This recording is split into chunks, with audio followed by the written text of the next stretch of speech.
नमस्ते दोस्तों। आप सबके भीतर बैठे प्रभु को मेरा नमन स्वीकार करें। धन्यवाद। दोस्तों, आज की वीडियो का टॉपिक है कि सिर्फ ब्रह्मचर्य से आप कहीं भी नहीं पहुंच सकते। सही सुना आपने।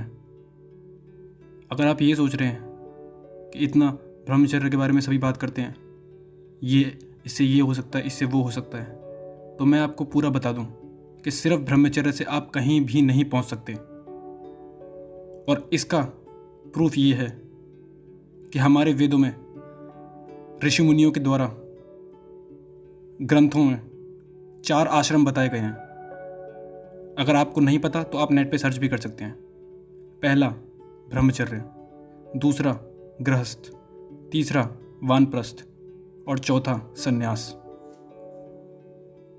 ये 4 आश्रम 100 साल की उम्र तक बताए गए हैं। यानी कि पहले 100 साल लोग जीते थे, उसमें से पहले 25 साल आपको ब्रह्मचर्य, नेक्स्ट 25 गृहस्थ, नेक्स्ट 25 वानप्रस्थ और नेक्स्ट 25 संन्यास। ये इसलिए बनाए गए थे ताकि आप हर जिंदगी की हर चीज़ को समझ सकें, आप ब्रह्मचर्य को समझ सकें। ब्रह्मचर्य का मतलब अपने शरीर के बारे में समझ सकें, उसकी ऊर्जा के बारे में समझ सकें, उससे रिलेटेड। उसके बाद गृहस्थ मतलब आप ये समझ सकें कि परिवार का सुख क्या है, परिवार क्या है, समाज क्या है।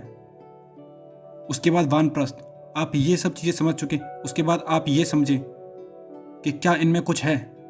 अगर नहीं है तो आप फिर वानप्रस्थ की ओर जाएंगे। और आदमी जाएगा क्योंकि उसे पता लग जाएगा, जिसने ध्यानपूर्वक ब्रह्मचर्य को समझा होगा, ध्यानपूर्वक गृहस्थी को समझा होगा, वो अपने आप ही वानप्रस्थ की तरफ मुड़ जाएगा। उसे किसी की जरूरत नहीं पड़ेगी। ब्रह्मचर्य का मतलब ये नहीं कि आप सिर्फ अपनी ऊर्जा को बचा लें। नहीं, ऊर्जा के बचाने से कुछ नहीं होगा, शरीर में ताकत आने से कुछ नहीं होगा। ऊर्जा का हमें मार्ग देना होगा। ऊर्जा को बहना चाहती है, ऊर्जा का स्वभाव है बहना। या तो वो नीचे बहेगी सेक्स सेंटर की तरफ, या ऊपर बहेगी शस्त्रार की तरफ। अगर आपने दमन करके, कैसे भी करके अपने आप को रोक के, कैसे भी करके बचा लिया अपनी ऊर्जा को और ना जाने दिया, तो आपके लिए हानिकारक होगा। या तो आप ऊर्जा को नीचे बहा दो, जो कि ज़्यादातर लोग करते हैं, और या तो आप ध्यान के जरिए अपनी ऊर्जा को ऊपर उठाओ और शस्त्रार की तरफ ले जाओ।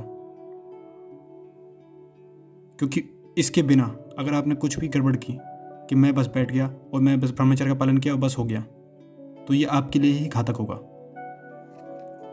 पिछले ज़माने में ऋषि मुनि ब्रह्मचर्य के बारे में बताते थे, उसका महत्व, साथ ही ध्यान भी करवाते थे 25 साल तक, शुरू के 25 साल तक। इससे क्या होता था कि ध्यान के जरिए ऊर्जा ऊपर की तरफ बहना स्टार्ट हो जाती थी। तो ज़्यादा फिर वो ऊपर की तरफ बहती थी, नीचे जाने की बजाय। तो ऊर्जा का जो फ्लो हो गया था नेचुरली, वो ऊपर की तरफ हो गया था ध्यान के जरिए पिछले ज़माने में। लेकिन आज क्या हो गया, उल्टा हो गया। आज 99% टाइम ऊर्जा नीचे की तरफ ही जा रही है।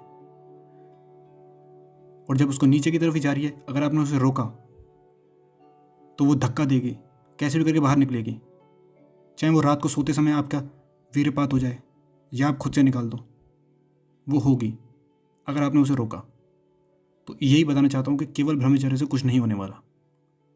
आपको ब्रह्मचर्य को समझना होगा, शरीर को समझना होगा, अपने शरीर को ही नहीं, स्त्री के शरीर को भी समझना होगा, सेक्स को भी समझना होगा, और ऊर्जा को ध्यान के जरिए, लगातार ध्यान के जरिए आपको चीज़ों को ध्यान से करना है, ध्यान से उठना है, ध्यान से बैठना है।